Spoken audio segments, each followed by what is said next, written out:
Good morning 8th class students. Today we will read part number 10 क्रिया. ठीक है. अब देखिए क्रिया क्या होती है. देखिए दुनिया में जो भी काम हो रहे हैं, जो भी काम आप कर रहे हैं, मैं कर रही हूँ, आपके पेरेंट्स कर रहे हैं, जो भी किसी भी व्यक्ति या प्राणी के द्वारा जो भी काम किया जा रहा है उसे हम क्या कहेंगे? क्रिया कहेंगे. जैसे उठना, बैठना, चलना, सोना, रोना, कूदना, चढ़ना, गिरना, खाना, पीना, दौड़ना, भागना, ये सारी क्या है? क्रियाएं हैं. ठीक है. तो बोला वाक्य में जिस शब्द के द्वारा किसी कार्य के होने अथवा करने का बोध होता है उसे हम क्रिया कहते हैं. ठीक है. मेन टू से कि क्रिया के बिना कोई भी वाक्य पूर्ण नहीं होता है. जैसे देखिए वर्षा हो रही है, बच्चा हंस रहा है, मिन्नी कहानी पढ़ रही है. तो पढ़ना क्रिया है, हंसना क्रिया है, होना क्रिया है. बोला इसकी डेफिनेशन देखते हैं. किसी काम के करने या होने का बोध कराने वाले शब्द क्या कहलाते हैं?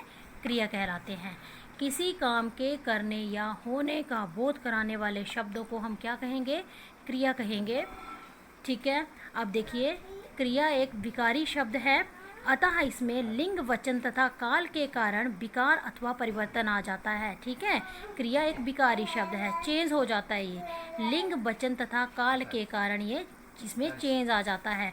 जैसे देखिए लिंग के कारण कैसे चेंज आएगा कि लड़का खेल रहा है, जब उसको स्त्रीलिंग में बोलेंगे तो लड़की खेल रही है. वचन के कारण कैसे चेंज आएगा? लड़की ने गीत गाया, लड़कियों ने गीत गाया. काल के कारण माँ खाना बना रही थी और माँ खाना बनाएंगी. यहाँ बात हो रही है पास्ट टेंस की, यहाँ बात होगी फ्यूचर टेंस की, मतलब भूतकाल और भविष्यकाल. ठीक है. उसके बाद ये वाला हम इसके भेद देख लेते हैं.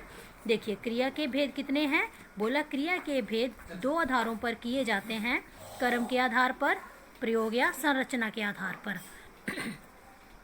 कर्म के आधार पर और प्रयोग या संरचना के आधार पर. ये बात याद रखेंगे आप लोग, बाद में भूलना नहीं है. जब एग्जाम में पूछा जाएगा कि क्रिया के भेद कितने आधारों पर किए जाते हैं तो आप लोग वहाँ पे कंफ्यूज हो जाते हैं और आप वो चीज़ स्किप कर जाते हैं. दो. ठीक है. ये वाले होंगे, वो वाले जो मैं पूछूंगी वो ये होंगे. ठीक है. ज़रूरी नहीं है लेकिन बता रही हूँ कि ऐसे ऐसे क्वेश्चन पूछे जाते हैं.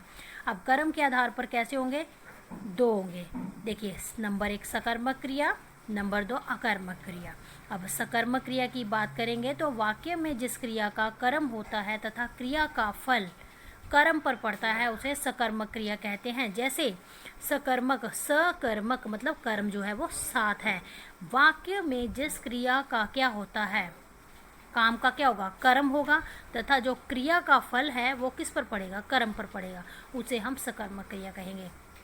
बच्चा दूध पी रहा है, राधिका गाड़ी चला रही है. कौन गाड़ी चला रहा है? राधिका.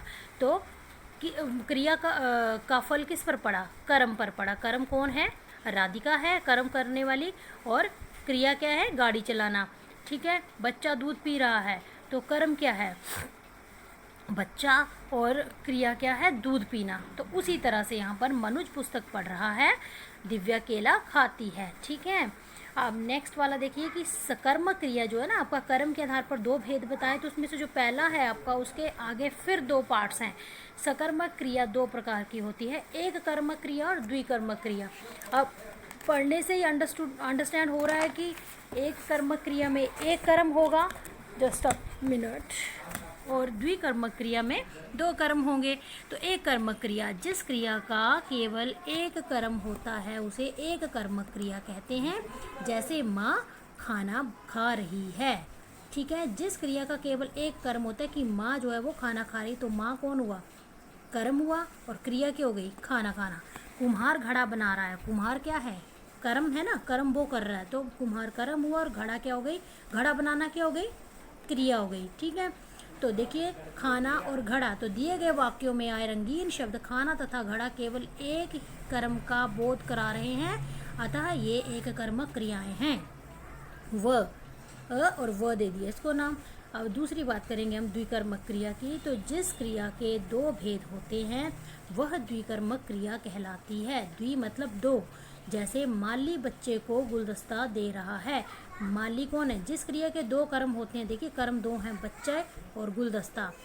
देखिए डॉक्टर रोगी का इलाज कर रहा है, रोगी और इलाज दो कर्म हैं यहाँ पर. तो उपर्युक्त वाक्यों में आए शब्द बच्चे, गुलदस्ता तथा रोगी इलाज द्वारा दो दो कर्मों का बोध होता है, ये अतः ये द्विकर्मक क्रियाएं हैं। आज हम इतना ही करेंगे, इसको अंडरस्टूड करिए, ठीक है।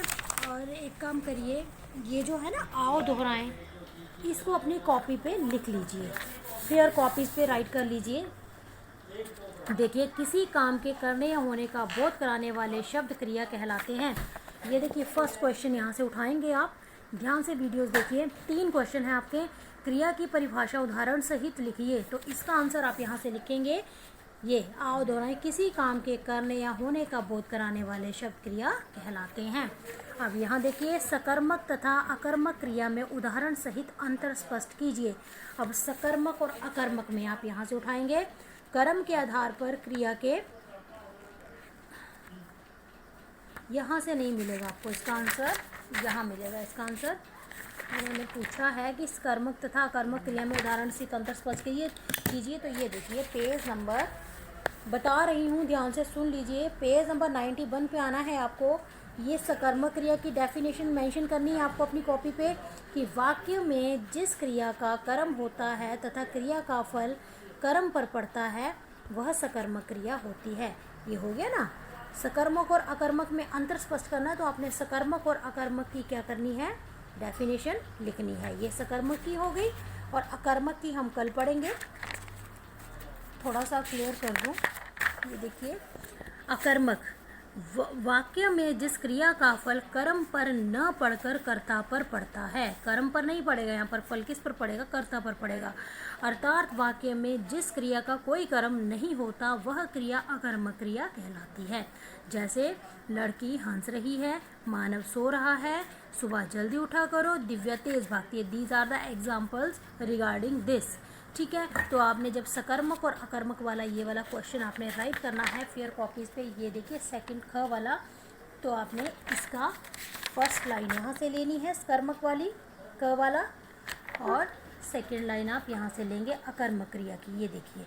और इनके एग्जांपल्स उनके नीचे दिए हुए हैं, ये दिए हैं और इधर इसके ये दिए हैं, तो आपने 2-2 एग्जांपल्स पुट करने हैं। आज आप 2 ही क्वेश्चंस करेंगे स्टूडेंट्स, हो जाना चाहिए, ठीक है। Thank you for watching video.